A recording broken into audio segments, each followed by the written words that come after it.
বন্ধুরা আসসালামু আলাইকুম। শক্তিশালী কলম্বিয়ার বিপক্ষে কেমন হবে আর্জেন্টিনার সেরা একাদশ?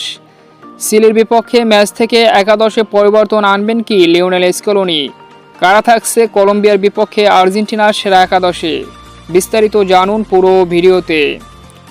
সেপ্টেম্বর উইন্ডোর সবথেকে বিগ হাই ভোল্টেজ ম্যাচে কলম্বিয়ার বিপক্ষে মুখোমুখি হতে যাচ্ছে বর্তমান কোপা আমেরিকার চ্যাম্পিয়ন টিম আর্জেন্টিনা, যেখানে আগামী 11 সেপ্টেম্বর বাংলাদেশ সময় রাত 2:30 কলম্বিয়ার বিপক্ষে মুখোমুখি হবে টিম আর্জেন্টিনা।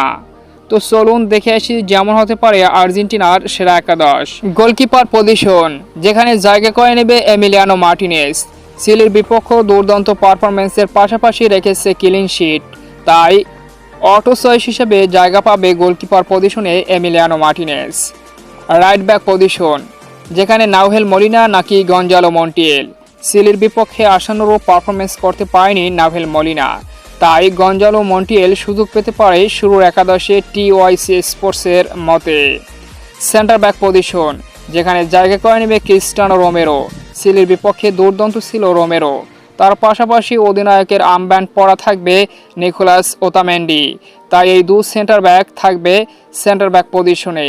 এখন বড় প্রশ্ন, লিওনেল স্কেলোনি কি 3 সেন্টার ব্যাক খেলাবেন চিলির মতো, নাকি 2 সেন্টার ব্যাক খেলাবেন?